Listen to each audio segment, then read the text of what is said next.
ಸಿದ್ದು ವಿರುದ್ಧ ಈಗ ಆಪ್ತ ಸಚಿವರ ಬಣವೇ ಟಕ್ಕರ್ ಕೊಡ್ತಾ ಇದೆ.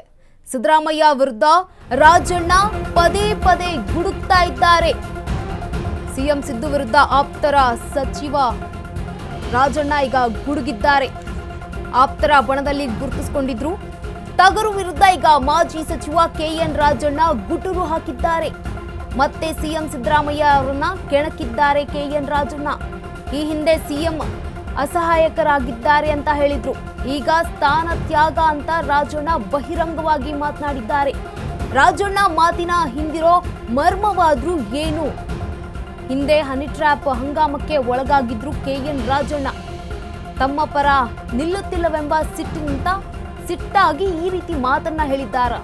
ಸಿಎಂ ಸ್ಥಾನ ಪಲ್ಲಟವಾಗುತ್ತೆಂಬ ಒಳ ಸಂದೇಶ ಏನಾದ್ರೂ ಸಿಕ್ಕಿದ್ಯಾ? ಪ್ರತಿ ಬಾರಿ ರಾಜಣ್ಣ ಹೇಳಿಕೆಗೆ ಸಿಎಂಎ ಗುರಿ ಆಗ್ತಾ ಇರುವುದು ಯಾಕೆ?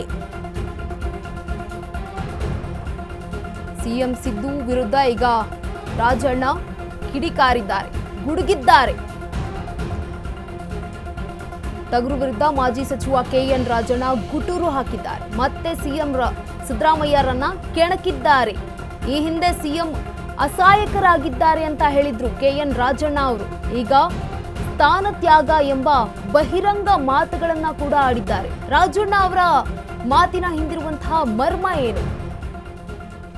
ರಾಜ್ಯ ರಾಜಕಾರಣದಲ್ಲಿ ಎದುರುವಂತಹ ಕುತೂಹಲಕಾರಿಯಾಗಿರುವಂತಹ ಪ್ರಶ್ನೆ ಇದು. ಯಾಕಂತಂದ್ರೆ ಈಗಾಗಲೇ ಸಿಎಂ ಪಟ್ಟದಾಟದ ಯುದ್ಧ ಜೋರಾಗೆ ನಡೀತಾ ಇದೆ. ಈ ಮಧ್ಯ ಸಿಎಂ ಬಣದಲ್ಲೇ ಗುರುತಿಸಿಕೊಂಡಂತಹ ಕೆಎನ್ ರಾಜಣ್ಣ ಈಗ ಪಟ್ಟದ ತ್ಯಾಗದ ಬಗ್ಗೆ ಮಾತನಾಡಿದ್ದಾರೆ. ಅದು ಬಹಿರಂಗವಾಗಿ ಮಾತನಾಡಿರುವಂಥದ್ದು.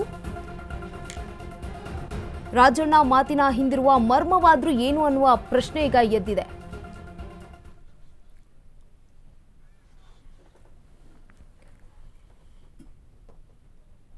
ಈ ಬಗ್ಗೆ ಹೆಚ್ಚಿನ ಮಾಹಿತಿಯನ್ನ ನೀಡ್ತಾರೆ ನಮ್ಮ ಪ್ರತಿನಿಧಿ ದೀಪಾ. ಈಗ ರಾಜಣ್ಣ ಅವರು ಈ ರೀತಿಯಾದಂತಹ ಹೇಳಿಕೆಯನ್ನ ನೀಡ್ತಾ ಇದ್ದಾರೆ. ಸಿಎಂ ವಿರುದ್ಧ ಏನಾದ್ರೂ ಅವರಿಗೆ ಅಸಮಾಧಾನ ಇದೆಯಾ ಅಂತ? ಅದು ಬಹಿರಂಗವಾಗಿ ಗೊತ್ತಾಗ್ತಾ ಇರುವಂತಹ ವಿಚಾರ. ಯಾವಾಗ ಅವರಿಗೆ ಸಚಿವ ಸ್ಥಾನ ಹೋಯ್ತು ಆಗ ಒಂದಿಷ್ಟು ಮಾತುಕತೆ ಆಗಿದ್ರು ಕೂಡ ಅವರನ್ನು ವಾಪಸ್ ತೆಗೆದುಕೊಳ್ಳುವಂತಹ ನಿಟ್ಟಿನಲ್ಲಿ ಹೈಕಮಾಂಡ್ ಹಿಂದೇಟ್ ಹಾಕಿದ್ದನ್ನೇ ಸಿಎಂ ಸಿದ್ದರಾಮಯ್ಯ ಕೂಡ ಮುಂದುವರಿಸಿರು ಅನ್ನುವಂತಹ ಬೇಸರ ಅವರಿಗಿದ್ದೇ ಇದೆ. ಹಾಗಾಗಿಯೇ ಸುಮಾರು ದಿನಗಳ ಕಾಲ ಅವರು ಸಿಎಂ ನಿವಾಸಕ್ಕೂ ಹೋಗಿರ್ಲಿಲ್ಲ. ಸಿಎಂ ಕಾರ್ಯಕ್ರಮದಲ್ಲೂ ಕೂಡ ಒಂದಿಷ್ಟು ಕಾರ್ಯಕ್ರಮದಲ್ಲಿ ಭಾಗಿಯಾಗಲು ಕೂಡ ಹಿಂದೇಟನ್ನು ಹಾಕಿದ್ರು.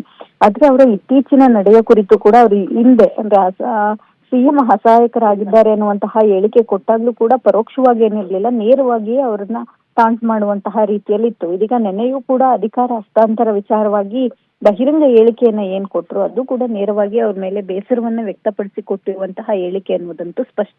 ಯಾಕಂದ್ರೆ ಈಗ ಇನ್ ಕೇಸ್ ಏನಾದ್ರೂ ಅಧಿಕಾರ ಹಸ್ತಾಂತರ ಆದ್ರೆ ಅಥವಾ ಡಿ ಕೆ ಶಿವಕುಮಾರ್ ಅವರಿಗೆ ಅಧಿಕಾರ ಹೋದ್ರೆ ಅಲ್ಲಿ ಒಂದು ಸಚಿವ ಸ್ಥಾನವನ್ನ ಪಡಿಬಹುದು ಅನ್ನುವಂತ ನಿಟ್ಟಿನಲ್ಲೂ ಕೂಡ ಒಂದಿಷ್ಟು ಚರ್ಚೆ ಆಗ್ತಾ ಇರುವಂತ ವಿಚಾರ. ಆ ನಿಟ್ಟಿನಲ್ಲೂ ಕೂಡ ರಾಜಣ್ಣ ಲೆಕ್ಕಾಚಾರ ಹಾಕಿದ್ದಾರೆ ಅನ್ನುವಂಥದ್ದು ಕೂಡ ಇದೆ. ಹೀಗಾಗಿ ಸಹಜವಾಗಿ ಸಿಎಂ ಯಾವಾಗ ಅವ್ರಿಗೆ ಸರಿಯಾಗಿ ರೆಸ್ಪಾಂಡ್ ಮಾಡ್ಲಿಲ್ಲ ಅನ್ನುವಂತದ್ದಿದೆ. ಆ ನಿಟ್ಟಿನಲ್ಲಿ ನೋಡ್ತಾ ಹೋದ್ರೆ ಅವ್ರ ಮೇಲೆ ಅಸಮಾಧಾನವನ್ನ ದಿನದಿಂದ ದಿನಕ್ಕೆ ಹೆಚ್ಚು ಮಾಡ್ತಿದ್ದಾರೆ ಹೊರತು ಕಡಿಮೆ ಮಾಡ್ತಿಲ್ಲ. ಅದರ ಮುಂದುವರೆದ ಭಾಗವಾಗಿಯೇ ನೀಡಿರುವಂತಹ ಹೇಳಿಕೆ ಇದು ಅನ್ನುವಂಥದ್ದು ಸದ್ಯಕ್ಕೆ ರಾಜಕೀಯ ವಲಯದಲ್ಲಿ ಚರ್ಚೆ ಆಗ್ತಿದೆ. ಗಂಗಾ, ಧನ್ಯವಾದ ದೀಪಾ ತಮ್ಮೆಲ್ಲ ಮಾಹಿತಿಗಾಗಿ.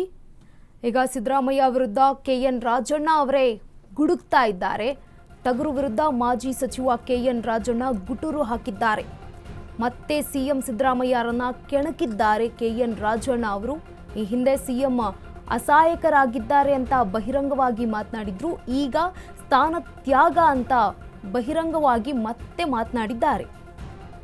ರಾಜಣ್ಣ ಮಾತಿನ ಹಿಂದಿರುವ ಮರ್ಮವಾದ್ರೂ ಏನು ಅನ್ನೋದು ಮುಂದಿನ ದಿನಗಳಲ್ಲಿ ಗೊತ್ತಾಗಲಿದೆ.